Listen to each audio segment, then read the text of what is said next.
Hello बच्चों, कैसे हो आप लोग। और आप सभी का स्वागत है। और स्वागत इसलिए भी है क्योंकि आज का जो वीडियो है वो एक नए चैप्टर से रिलेटेड है। और वो चैप्टर ऐसा चैप्टर है जो नाइन्थ और टेंथ के कुछ बच्चों के हमेशा सिरदर्दी बना रहता है। एक चैप्टर आपको सामने दिख रहा होगा, ट्रिग्नोमेट्रिकल रेशियोज पार्ट 1 है। आज उसका जो ये वीडियो है ये केवल इंट्रोडक्शन वीडियो है। मैं आपको इसमें इंट्रोडक्शन कराऊंगा कि इस चैप्टर में आपको पढ़ना क्या है और कैसे कैसे पढ़ना है और कैसे कैसे चीजों को आपस में लिंक करके क्या करना है, अपने इस चैप्टर को बहुत अच्छा बनाना है। अच्छा, चैप्टर अच्छा इसलिए है क्योंकि ये पेपर के लिहाज से हाई स्कोरिंग क्या है आपका चैप्टर है। क्वेश्चन इसमें से बहुत आते हैं, एमसीक्यू आते हैं, वन लाइनर आते हैं, 2 नंबर के आते हैं, 3 नंबर के आते हैं, लॉन्ग भी आते हैं। ठीक है, जब तक आप इस चैप्टर के इंट्रोडक्शन वीडियो को आप नहीं देखेंगे आगे के चैप्टर को आप सॉल्व नहीं कर पाएंगे। ठीक है, तो अगर मैं बिना टाइम खराब किए हुए मैं इस चैप्टर की शुरुआत करूं तो मैं इस चैप्टर के बारे में मोटा मोटा मैं आपको कुछ बातें बनाना चाहता हूं। देखो, जो ट्रिग्नोमेट्रिकल रेशियो है इसका मतलब क्या होता है, उन बच्चों के लिए जो बिल्कुल बेसिक है, बिल्कुल कुछ नहीं पता है, मैं उनके लिए बात कर रहा हूं। ट्राई का मतलब होता है 3, ठीक, और मेट्रिकल का मतलब होता है मेजर करना। मेट्रिकल का मतलब होता है मेजरमेंट करना। अब इसका मतलब क्या हो गया, मेजरमेंट। देखो, 3 का मतलब है कि हम यहां पर बात करेंगे ट्राइंगल की। ट्राइंगल कैसा होगा, इस चैप्टर में हमेशा जिस ट्राइंगल की बात करोगे वो ट्राइंगल आपका होगा right angle triangle. Right angle triangle का मतलब क्या होगा, उसका 3 एंगल होते हैं। आपको पता है कि ट्राइंगल के 3 एंगल होते हैं, 1, 2 और एक ही 3। उन 3 एंगल्स में जो आपका एक एंगल्स होगा वो क्या होगा, 90 होगा, 90 डिग्री होगा। बाकी के बचे हुए 2 एंगल का सम 90 के बराबर होगा, क्योंकि तीनों एंगल का जो सम होता है वो कितना होता है, 180 होता है। तो एक तो 90 फिक्स हो गया, दोनों का सम मिलाकर के 90 होगा, या इसका 30 होगा, 60 होगा, या 45 होगा, 45 होगा। मतलब कुल मिलाकर के ट्राइंगल के एंगल का सम होगा 180। तो हम जो बात करेंगे वो ट्राई मतलब 3, 3 की मेजरमेंट करेंगे। 3 आपके एंगल की मेजरमेंट होगी और 3 आपके साइड की मेजरमेंट होगी। देखिए, एक साइड, 2 साइड, 3 साइड, एक एंगल, 2 एंगल और एक ही आपका 3 एंगल। ठीक, तो 3 एंगल 3 साइड की मेजरमेंट को ही बोलते हैं बच्चा लोग ट्रिग्नोमेट्रिकल रेशियो। ट्राई 3 मेजरमेंट यानी 3 साइडों को क्या करना, मेजर करना। ठीक है, तो मैथमेटिक्स की एक ऐसी ब्रांच है, अब इसको डेफिनेशन भी समझो। ट्रिग्नोमेट्रिक का मतलब होता है मैथमेटिक्स की ऐसी ब्रांच जहां पर हम 3 एंगल्स की मेजरमेंट करते हैं, 3 साइडों की मेजरमेंट करते हैं और 3 एंगल 3 साइडें आपस में एक दूसरे से रिलेट करती। इतनी बात समझ में आई। अब आगे बढ़ते हैं कि इस ट्राइंगल में होता क्या क्या है। कुछ बेसिक बेसिक बातें। ठीक, जैसे ये वाली जो आपको सामने लाइन दिख रही है जो बिल्कुल वर्टिकल है, इस लाइन को हम बोलते क्या है, परपेंडिकुलर। परपेंडिकुलर, ठीक। अच्छा, ये जो लाइन हमारी बिल्कुल जिसके ऊपर ट्राइंगल आपका खड़ा है, यानी कि ट्राइंगल की ये वाली जो लाइन है ना, इसके ऊपर जिसके ऊपर ट्राइंगल बना है, इस लाइन को हम बोलते क्या है, बेस। ये वाली लाइन परपेंडिकुलर, ठीक है। और बेस और परपेंडिकुलर दोनों ही लाइनों को मिलाकर के कौन सा एंगल बनता है, 90। कभी कभार क्वेश्चन में ये बोलेगा कि परपेंडिकुलर और बेस से बने हुए एंगल को हम राइट एंगल बोलते हैं। तो देखो, एक ये लाइन दोनों के बीच में इस तरीके से ऐसे दोनों मिल रही, तो दोनों यहाँ पर कितने का एंगल बन रहा है, 90 का। ठीक है। अच्छा, ये वाली जो साइड होती है इसको बोलते हैं हाइपोटेनियस। इस स्पेलिंग पे मत बेटा फोकस करिएगा, आपको समझने के लिए। ठीक, हाइपोटेनियस को हम दिखाते किससे हैं, एच से।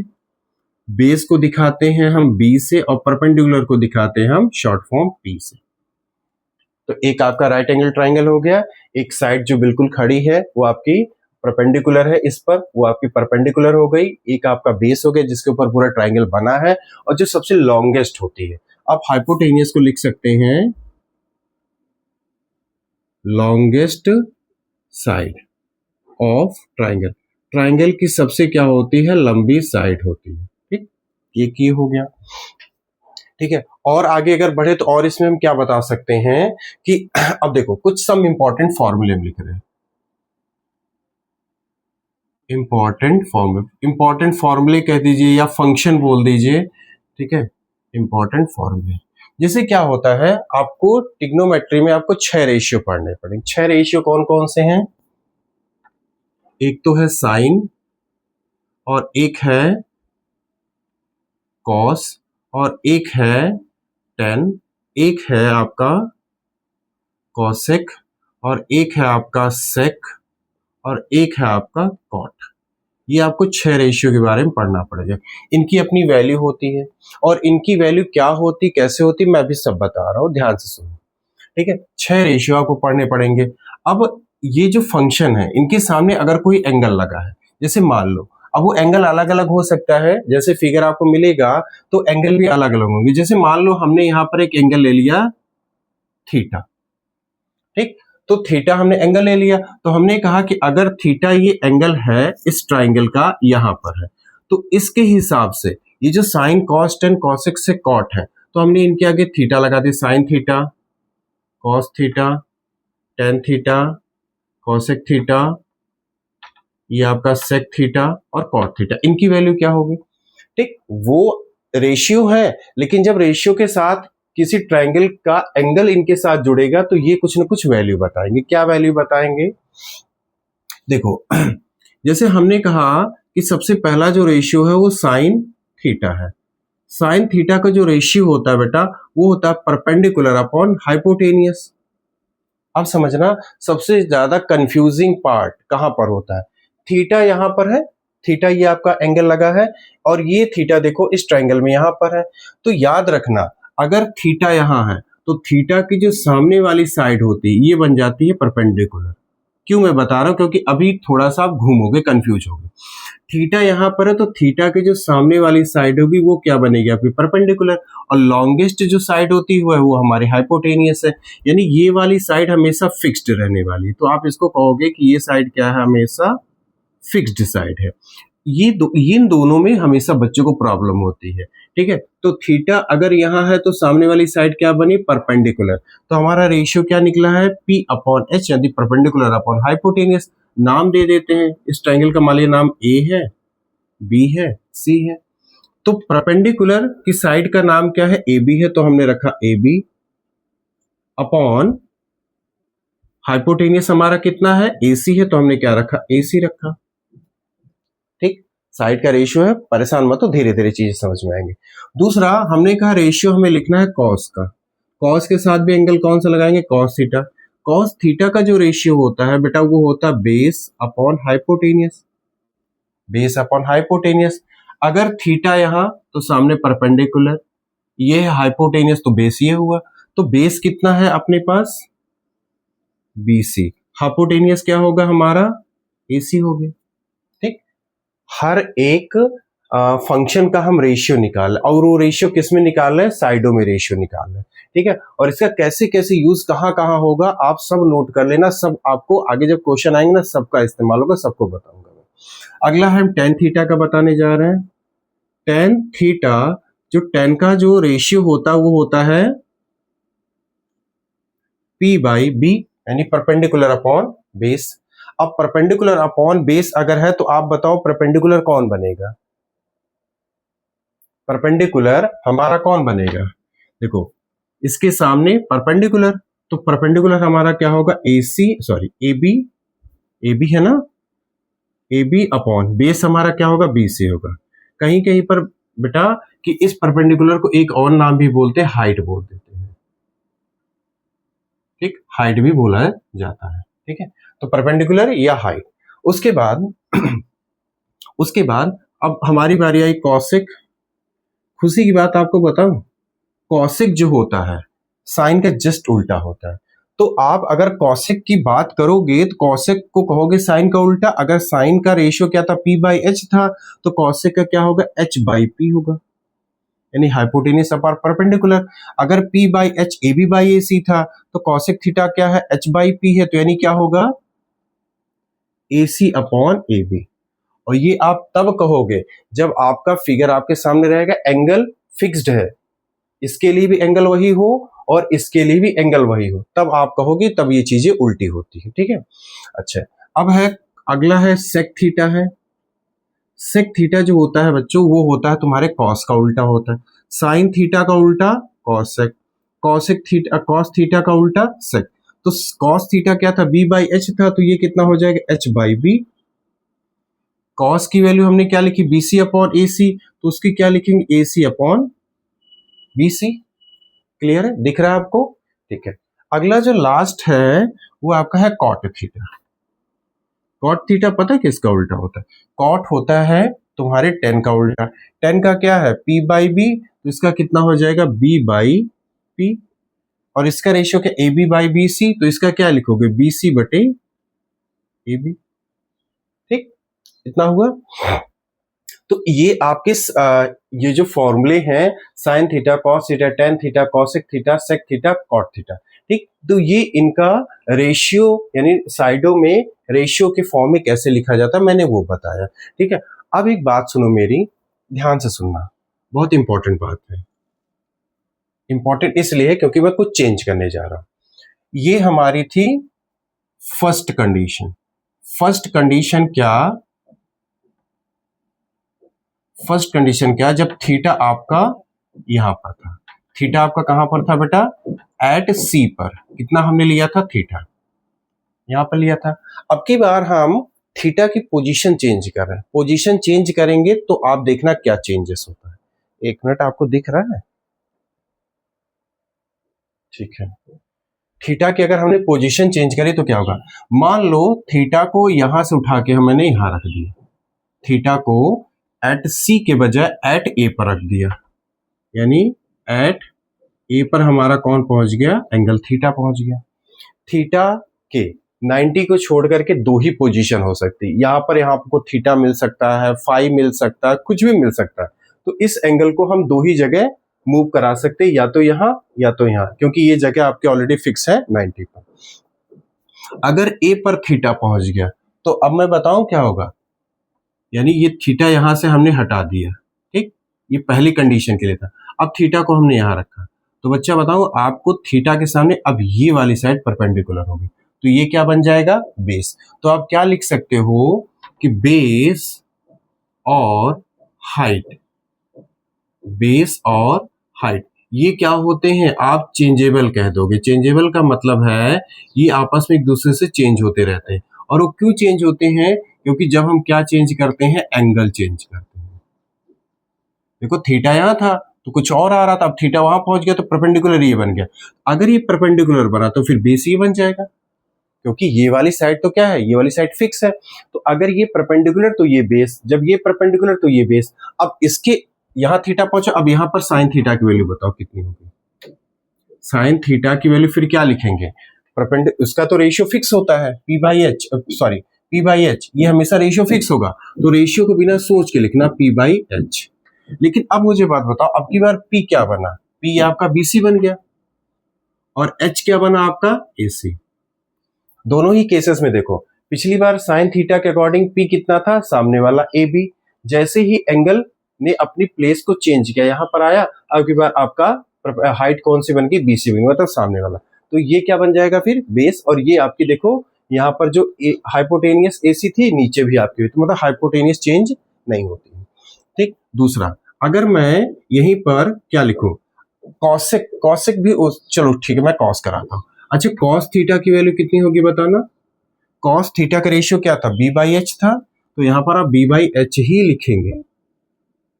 लेकिन चेंज करो, अब की बार बी क्या होगा, बेस पिछली बार बीसी था, ये वाला था, क्यों, क्योंकि आपका एंगल यहां पर था। अब की बार क्या हुआ है, बेस आपका चेंज होगा, अब की बेस कौन बनेगा, ए बी। तो क्या लिखोगे आप, A B upon A C. Clear है, ठीक, ए बी अपॉन ए सी। क्यों मैं कह रहा हूं बार बार कि ये चीजें ध्यान करो, क्योंकि इसी में सबसे ज्यादा तुम कंफ्यूज होते हो, सबसे ज्यादा तुम लोग। ठीक, कि जब भी एंगल चेंज होगा तो जो साइडों का रेशियो ना वो बदल जाएगा। ये नाम वही रहेंगे, साइन कॉस टेन, उनकी उनकी ये जो फिक्स्ड चीज है ये भी वही रहेंगी, बस यहाँ नाम चेंज होता है। ठीक, अगले आगे अगर मैं करता हूं टेन, टेन का रेशियो क्या होता है बच्चा, टेन थीटा का रेशियो होता है परपेंडिकुलर अपॉन बेस, ये वही लिखा जाएगा p बाई बी। अब की बार ये बनेगा p, ये बनेगा b, मतलब BC अपॉन AB। देखो पिछली बार क्या था, AB अपॉन BC, अब की बार पलट गया। ठीक, अब उसके बाद हमने यहीं पर लिखा साइन कॉस टेन कॉसेक। तो आपको पता है कॉसेक थीटा जो होता है साइन के जस्ट उल्टा होता है, तो जितनी भी साइन थीटा की चीजें हैं सब सारी चीजें कॉसेक में पलट जाएंगी, h बाई पी, और इसका रेशियो क्या लिखा जाएगा, AC अपॉन BC। ये हुआ। अब दो और बचे हैं, एक आपका बचा सेक थीटा। सेक किसका उल्टा होता है, कॉस का, तो कॉस का अगर b बाई एच है तो इसका कितना होगा, h बटे b, और AC अपॉन कितना हो जाएगा, AB हो जाएगा। यानी ये चीजें पलट जाएंगी ना, AC ऊपर AB नीचे और h बाई b हो जाएगा। आखिरी आपका है साइन हो गया, कॉस हो गया, टेन हो गया, कॉसेक हो गया, सेक हो गया, और आपका आखिरी है कॉट थीटा। कॉट का आपको पता है ये टेन का उल्टा होता है, तो टेन का जो है कॉट में उसी का पलट दो, कितना हो जाएगा, b बाई p, और क्या लिखा जाएगा, AB अपॉन BC। समझ में आया ये? ठीक, तो ये क्या है, ये कुछ ये बेसिक चीज है, अगर आप इसको पकड़ करके चलोगे ना, समझ करके चलोगे, तो मैं गारंटी देता हूं बेटा आपको इस चैप्टर में, इस एक्सरसाइज में आपको एक भी क्वेश्चन आपके नहीं रुकेंगे। ठीक, तो कोशिश करो कि आप चीजों को समझो। क्या कह रहा है कि जब एंगल चेंज होता है तो साइडों की जो वैल्यू होती है चेंज हो जाती है, लेकिन ये वाली जो चीज होती है ना, sine theta p by H, cos theta b by H, और p by B, h by P, h by B, ये फिक्स्ड होते हैं, लेकिन इनके सामने जो नाम लिखे जाते हैं ना साइडों पे, वो चेंज हो जाते हैं। क्यों? क्योंकि जब क्या चेंज होता है, आपका एंगल चेंज होता है। बात क्लियर हुई? ठीक है, नोट करना चाहेंगे? चलिए नोट कर लीजिए। एक और चीज मैं दिखा रहा हूं, कहीं पर आप लिख लेना, साइन थीटा का जो जस्ट उल्टा होता कौन होता है, 1 अपॉन कॉसेक थीटा। ये काम आएगा आपके। साइन थीटा की जगह पर आप 1 अपॉन कॉसेक थीटा लिख सकते हैं, कॉसेक थीटा की जगह पर 1 अपॉन साइन थीटा लिख सकते हैं, जैसा आपको क्वेश्चन डिमांड करेगा। ठीक, और कॉसेक थीटा की जगह क्या लिख सकते हो बच्चा आप, 1 अपॉन साइन थीटा। एक ये नोट कर लेना। दूसरा, कॉस थीटा की जगह पर आप क्या लिख सकते हो, 1 अपॉन सेक थीटा, और सेक थीटा की जगह पर आप लिख सकते हो 1 अपॉन कॉस थीटा। चलिए दूसरी चीज लास्ट, ये भी आप नोट करना, और टेन थीटा के प्लेस पर आप लिख सकते हो 1 अपॉन कॉट थीटा, और कॉट थीटा के प्लेस पर 1 अपॉन टेन थीटा। ये भी नोट कर लेना। मैं जैसा लिख रहा हूं ना वैसे लिख लेना आप, थोड़ा सा आपको क्लियर दिखे इसलिए मैंने थोड़ा सा दूर दूर लिखा है। ठीक है, और कुछ चीजें हैं, अगर आपको कहीं पर भी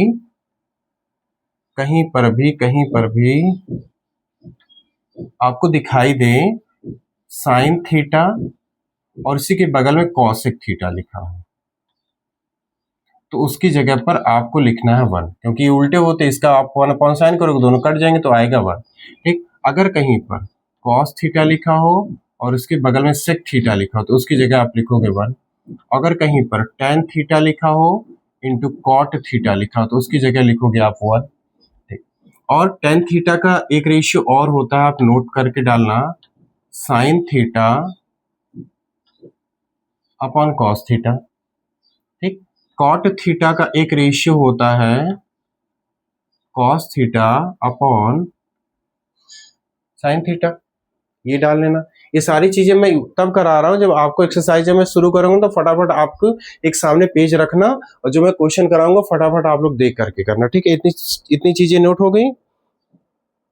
ठीक है, चलो अब एक और लास्ट बचा है आपका, एक और लास्ट आप लोग नोट कर लीजिए। एक और आपका है फॉर्मूला ही है, वो नोट कर लिया? ओके, एक लास्ट में एक और आपका फॉर्मूला है, उसका बड़ा यूज होता है। क्वेश्चन क्या है, फॉर्मूला है पहला, sign square theta plus cos square theta की जगह आपको 1 पुट करना है। ठीक, इसको इस फॉर्मूले को अपने हिसाब से आप एडजस्ट भी कर सकते हो। अगर आपको कहीं जरूरत पड़ी तो साइन स्क्वायर थीटा की जगह क्या रखना पड़ेगा, इस कॉस स्क्वायर को इधर भेज देना, क्या हो जाएगा 1 माइनस कॉस स्क्वायर थीटा। या अगर कहीं आपका 1 माइनस कॉस स्क्वायर थीटा आ रहा होगा तो वहां पर आप क्या रख दोगे, साइन स्क्वायर थीटा। ठीक है, या और आप क्या कर सकते हो, कॉस स्क्वायर थीटा को आप लेफ्ट साइड में रोको, राइट साइड में कौन चला जाएगा, 1 माइनस का साइन स्क्वायर थीटा। मतलब आप अपने अकॉर्डिंग क्वेश्चन की जैसी डिमांड है वैसे आप फॉर्मूले को रोटेट करवा सकते हैं। ठीक है, अगला फॉर्मूला है आपका sec square theta minus tan square theta होता है 1। आप चाहो क्वेश्चन को और जैसा आपका क्वेश्चन हो उसके अकॉर्डिंग डील कर लो। ये टेन स्क्वायर थीटा यहां जा सकता है तो हो जाएगा 1 प्लस टेन स्क्वायर थीटा। आपको कहीं क्वेश्चन में दिखे, क्वेश्चन को करते समय कि 1 प्लस टेन स्क्वायर थीटा आ रहा है और आपको वहां पर सेक स्क्वायर थीटा लिखना है, आपकी डिमांड है, तो आप वहां पर 1 प्लस टेन स्क्वायर थीटा की जगह सेक स्क्वायर थीटा प्लेस कर सकते हो। या इस टेन स्क्वायर को आप राइट हैंड साइड ले जाओ तो ये 1 वाला जो प्लस 1 है वो इधर आ जाएगा, तो क्या बनेगा sec square theta minus 1 is equal to क्या हो गया टेन स्क्वायर थीटा। एक ये कन्वर्ट कर सकते हो। ठीक है, तीसरा आपका जो लास्ट है वो आपका कौन सा तीसरा फॉर्मूला है, कॉसेक और कॉट में है, तो उसकी जगह आप क्या लिखोगे, cosec square theta minus cosec square theta minus cot square theta, बच्चों होता है 1 होता है। अब इसकी जगह और आप क्या कर सकते हो, कॉसेक स्क्वायर थीटा को आप इस साइड रखो और कॉट स्क्वायर को उधर कर दो, तो क्या हो जाएगा 1 प्लस कॉट स्क्वायर थीटा, जैसा इसमें किया था ना। अब कॉट स्क्वायर को इस तरफ करो और तो 1 इधर आ जाएगा, तो 1 प्लस का उधर है तो इधर आएगा, तो किस में हो जाएगा, माइनस में। Cosec square theta minus 1 is equal to क्या हो गया कॉट स्क्वायर थीटा। एक ये फॉर्मूला, एक ये फॉर्मूला, इन तीन फॉर्मूलों का बेटा बहुत इस्तेमाल होता, बहुत यूज होता, इसलिए एक बार समझदारी के साथ पढ़ डालना। ठीक है, कैसे किसमें क्या होता है। ठीक, यहां तक की बातें क्लियर हुई, यहां तक की क्लियर हुई कि कैसे कैसे हमारा sine square theta plus cos square theta is equal to 1, तो साइन स्क्वायर थीटा को रोका, कॉस स्क्वायर को उधर भेज दिया तो 1 माइनस कॉस स्क्वायर थीटा, या हमने कॉस स्क्वायर को रोका, साइन स्क्वायर को उधर भेज दिया तो 1 माइनस साइन स्क्वायर थीटा, फिर दूसरा sec square theta minus tan square theta is equal to क्या होगा sec square theta, tan square उधर जाएगा तो 1 प्लस टेन स्क्वायर थीटा। अब एक लास्ट टाइम क्या करेंगे, टेन स्क्वायर जो कि माइनस में इधर, जब इधर जाएगा तो प्लस हो जाएगा, ये प्लस वाला इधर आएगा तो क्या हो जाएगा माइनस, और ये अपनी जगह पे है तो sec square theta minus 1 is equal to tan square theta. तीसरा है cosec square theta minus cot square theta is equal to 1, तो कॉसेक की वैल्यू निकालनी हुई तो कॉट स्क्वायर को हमने उस तरफ कर दिया तो क्या होगा cosec square theta is equal to 1 plus cot square theta. और फिर हमने थर्ड में क्या किया, इस 1 को इधर किया तो प्लस का 1 आया माइनस हो गया, माइनस का कॉट गया उधर प्लस हो गया, तो cot square theta is equal to cosec square theta minus का 1। बोलो इतना समझ में आया? अगर इतना समझ में आया है तो आज मैं यहीं पर आपको फिनिश्ड करूंगा। ठीक है, क्योंकि ये आपका इंट्रोडक्शन वीडियो था। ठीक है, जिसमें मैंने आपको इस ट्रिग्नोमेट्रिक चैप्टर से मैंने इंट्रोडक्शन बताया, और मैं वादा करता हूं कि अगर आपने ये चीजें अच्छे से समझ ली तो आपको इस चैप्टर का एक भी क्वेश्चन परेशान नहीं करेगा, वरना बेटा आप पूरे चैप्टर में परेशान हो जाओगे। ट्रिग्नोमेट्रिक की खासियत क्या होती है, ट्रिग्नोमेट्रिक जो चैप्टर होता है वो अपने फॉर्मूलों पे ही डिपेंड होता है। अगर आपने फॉर्मूले और उनको तोड़ने के तरीके आपने समझ लिए तो आपका क्वेश्चन, आपका चैप्टर बहुत इजीली ढंग से क्या होता है कंप्लीट हो जाता है। तो इसी के साथ आज का वीडियो यहीं पर क्लोज करता हूं। नेक्स्ट मिलता हूं अगले पार्ट नंबर 2 जो कि होगा चैप्टर बेस्ड, जो कि इसके एक्सरसाइज होंगे उसको मैं कराऊंगा। तब तक के लिए thank you so much. Okay, bye bye.